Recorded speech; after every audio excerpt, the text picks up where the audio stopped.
As a disclaimer, I do not support nor condone the harassment of the creator because of personal opinions on their creations. These reviews are created for the purpose of giving my opinions on these characters, along with giving constructive criticism to help the creator in the future. As such, the level of artistic ability is not included in my review, and only the design and story of the character. Thank you very much.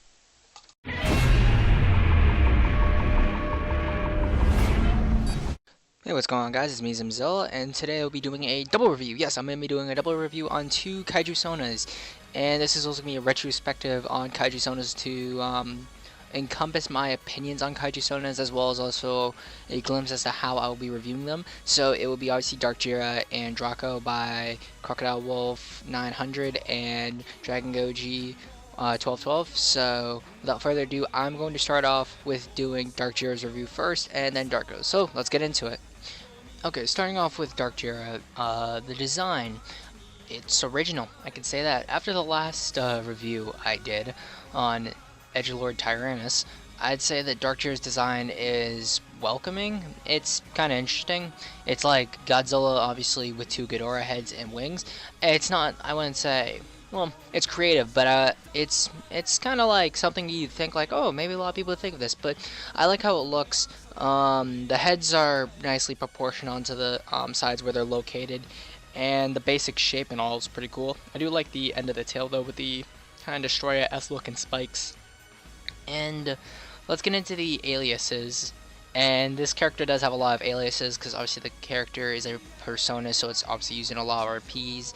The aliases are Guardian of Arya Foxtails, King of the Hybrids, the God of Energy, Guardian of the Universe, Grandson of Legendary Goji, and I'd say for aliases, if you want to do aliases, because a few of my kaiju have, well, titles similar to the all the Ultra Kaiju have titles to them. So I'd say just stick to one if like you really want to keep an alias. King of the Hybrids, I'd say, is okay. I don't know if there's any other kaiju with that like title, King of the Hybrids. I'd say refrain from using God of something as a title, but I mean, like, you can, but I'd recommend staying away from it. Gamera obviously has the moniker of Guardian of the Universe, so I'd say don't use that. And Grandson of Legendary Goji, I'd say just put in the history, but don't make it a title unless like it's a big selling point to like the main crux of the story. And I know the character shipped with Arya Foxtails, so I'd say don't use that as the like an alias. Use that as maybe like don't just, I'd say don't use it, but put in like personalities or like description. Don't use it as an alias. I'd say for aliases, just keep King of the Hybrids. Species is a mutated Alpha Godzillasaurus.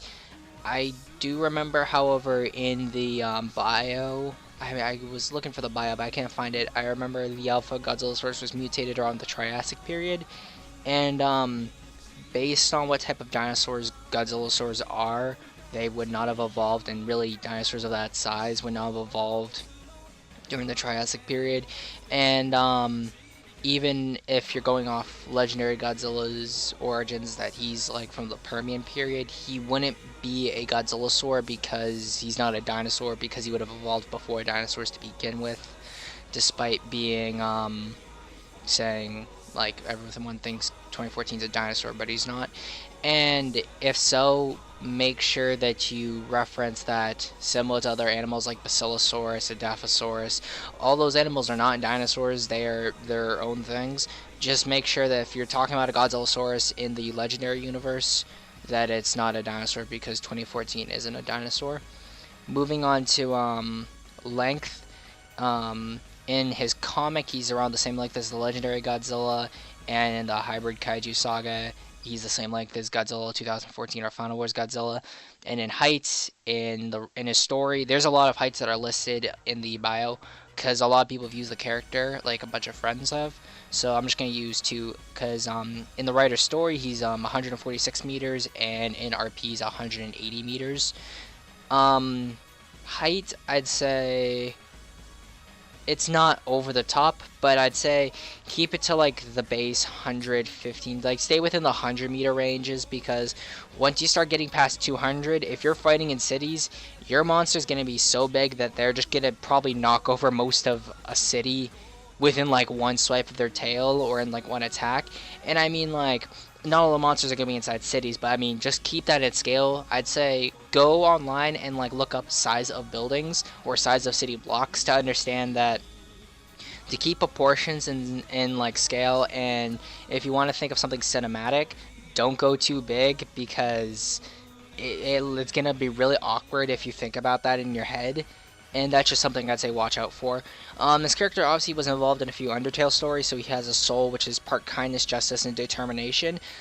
I don't know if that's canon to main Undertale, but I know that's something that's in like the AUs and stuff, so I can't really comment on that. And I mean, obviously this character is using RP, so that's not really my issue. Wingspan, similar to Legendary Rodan or Muto. I'd assume that's the male Muto.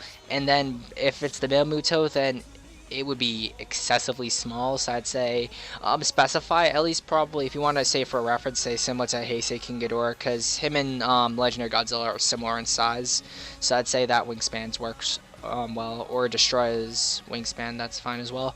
And then obviously Rodan's been introduced in the Legendary verse, but we don't know the size of his body and his wingspan and all that, so I'd say don't use Legendary Rodan. Or if you have like a Rodan in your series that you've got a size for him in the Legendary verse, then at least link that in your bio. Powers, he has a Gaster Blaster, because Undertale verse. He has a silver and gray atomic breath in the middle head. I just say like metallic gray or silvery gray. Don't say silver and gray. Just say combine those. And then the two Ghidorah heads have black atomic rays. I'd say that's fine. I like other atomic breath colors, and I'm thinking in my mind the silvery atomic breath. I think that would look pretty cool. Like, I'm thinking about that in my mind. He also includes EMP waves, and then he has a bunch of forms. He has a Rampage form, Burning form, Super form, and then a Shin Omega form. I'd say if you want to like make a story with the character, I'd say at least make different versions and just say, oh, attain this form in this story, that form in this story. Or I'd say, yeah, that's the best way to do it. At least make different versions of the character and keep the forms separate, because Burning form on top of Super form kind of clash, because there's no point for him to have a Burning form if he has a Super form, because based on feats alone, Super Godzilla is about as strong or even stronger than Burning Godzilla. So I'd say don't use the Burning form or the Super form, because even the Super form circumvents Burning form, because that Godzilla was able to keep all that radiation inside him and not go burning. And then obviously the Rampage form is something I believe he made up, so I'd say keep the Rampage form, but just make sure you explain it more. And then I'd say the Shin Omega form, since Shin Godzilla is so much different from other Godzillas, I'd say don't include it, because I'd say there's no point. But that's just me. Weaknesses, he includes the Chest Jewel, which is like if that breaks, gets really tired and weak, I'd say. Well, I'll get into that. Lightning, which is kind of interesting, because most Godzillas aren't affected by lightning and are actually powered up by lightning. And then Crusher, which is like with all the dots in the middle of all the letters. And it's if his soul breaks, you die. But however, that was circumvented, and it's now impossible because of his impenetrable armor. And obviously his limit breaks are his Death Blast and Hyper Blast. I'd say change the names of Hyper and Death Blast and just have different names instead of just Dash Blast. Look through Dragon Ball Z attack names and then look at what those attacks look like, and like watch Xenoverse videos or watch some of the anime itself, so you can see what the attack looks like and be like, oh, that's kind of cool, and sort of be like link that as that's how the attack could sort of look. And I'd say just change the names, because I'd say they're both kind of I wouldn't say lazy, but just work on them. I'd say I know you can do a better job with those names. I'm not going to look over theme song, and I'm not going to look over family, because obviously that's RP stuff and all that, so that's not my issue. And where he lives, that's also not my issue as well. So I'd say also for Crusher, I'd say don't include weaknesses like that where it's like, oh, if dash happens, he gets weak or tired or dies. I'd say limit the abilities and just say weaknesses, explain like can be tired out by such, or certain attacks like this cause this to happen, and don't just say like this kind of elemental attack is super effective on him, because then if you're RPing with someone, then if they're a smart RPer, they could circumvent the weaknesses and pretty much kill your overpowered OC faster than anything in the world. So be a little bit more specific, because then it saves you drama if you get upset because they killed your OC, and it saves anyone else like drama if they sort of mention it. So I'd say work on the weaknesses and explain them more. And I'd say don't include Crusher. Just don't, because if it doesn't work anymore, there's no point keeping it there. And I'd say expand on the weaknesses more and make them more specific instead of just something happens and they get weak. Also, I'd say for his roar, there's a ton of vocals that are listed. I'd say have a friend do an editing software and just make a one roar instead of adding all of those, because if I'm thinking about that right now, I'm looking at all those roars and I'm just thinking that is a ton of roars, and that would probably sound really distorted because you're probably just using like pieces of all those roars into one thing. So I'd say just have someone do one vocal for that. And also for the species that he's part of, he's obviously mutated Godzilla Sword and has some Ghidorah in him, but also he stated that he's also part Fallen Angel. I'd say don't add that. Make that a different character, or say non-canonical, or say that's for a different story and is not representative of the entire character as a whole. But that's overall it. I'd say the design's good, powers are good. I'd say just make them more specific, and I'd say lose some of the forms, and I'd also say lose the EMP wave. No real point to have an EMP wave. And I'd say work on the weaknesses and work on the name of the attacks. And that'll pretty much be it for Darkjira. So let's go on to Draco. Okay, now moving on to Draco. Draco, and as well as the other form, Fire Draco, is the other half of this little review I'm going to be doing. His height is, he is 900 feet, or he'd be 274.32 meters. And I'd say for 900 feet, I'd say limit it down. Again, size isn't everything. You don't have to make everything super large, and I'd say keep within the 100 meter range, because size just really, it's like, it gets to a point where it just becomes kind of redundant when you start getting past 200 and like going to like 300 meters and stuff like that. Abilities, obviously standard abilities, Atomic Breath, Nuclear Pulse. However, he also has a Paralyzer attack. The creator said a Paralyzer gun in the mouth. However, I assume it's probably just an attack, like a breath attack. And he also has armor, which he uses to protect himself, and he has an ability to size himself up to 950 meters, or not meters, feet, which would be 289.56 meters. Again, I'd say size up abilities. I'd say again, like, there should be a limit to how high I'd say characters who can change their size can get, because again, size is something that gets kind of redundant. Same thing with length, and a lot of people don't focus on weight because they think it means that you're calling the monster fat if you say, oh, he weighs a lot. But no, I'd say keep him within the lower 200s and higher hundreds if you want to make him kind of big. I'd say the size of ability is kind of cool. If anything, make him smaller, and make the size of ability, make like his 900-foot height the largest he can get. His design, standard 2014 with wings and a Destroyer tail. I'd say it's very similar to Darkjira's design, except without the Ghidorah wings. Not Ghidorah wings, Ghidorah heads. I'd say this is something I want to say in general to Kaijusonas.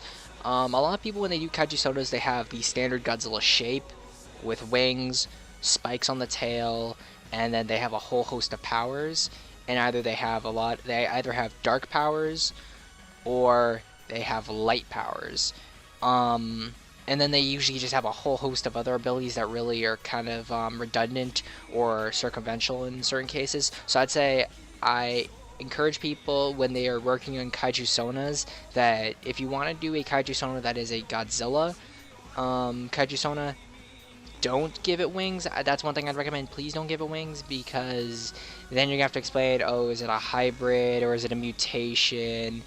If you really want to, be at least creative about it. And in terms of like tail, or spikes and stuff, I'd say standard Godzilla spikes are fine. Spikes on tails are okay. It's just keep within the rules of design that Godzilla and other Godzillas have, because if you don't, it just looks really awkward in my opinion.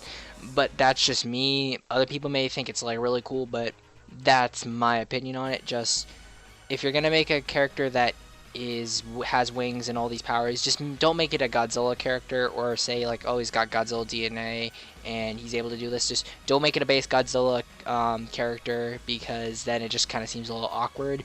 And I know this part of the review is a little shorter because Draco doesn't have as much information as Darkjira does, and also with the fire design, like the fire ability, I think that's also like, it's like a rage boost thing. I'd say don't make it a rage boost thing. I'd say make it more that's the thing, is like, that's another thing, a lot of OCs have like this, I'm gonna go into a Super Saiyan mode, and that's fine and all, but it's like they're all very similar, but then they have different names to them, so it's like, just be more creative with the ability. Don't include it at all, or just have a natural progression of the strength of your character, and don't use the transformation.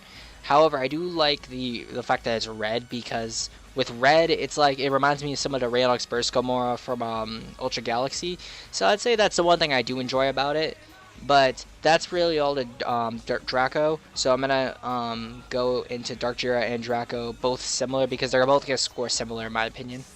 Overall, Darkjira and Draco, based on my scale of 10 in terms of design, they both get a 7. They're both pretty standard for Kaijusonas on DeviantArt, but I'd say they're both designed fairly well, and they're quite pleasing to the eye in my opinion.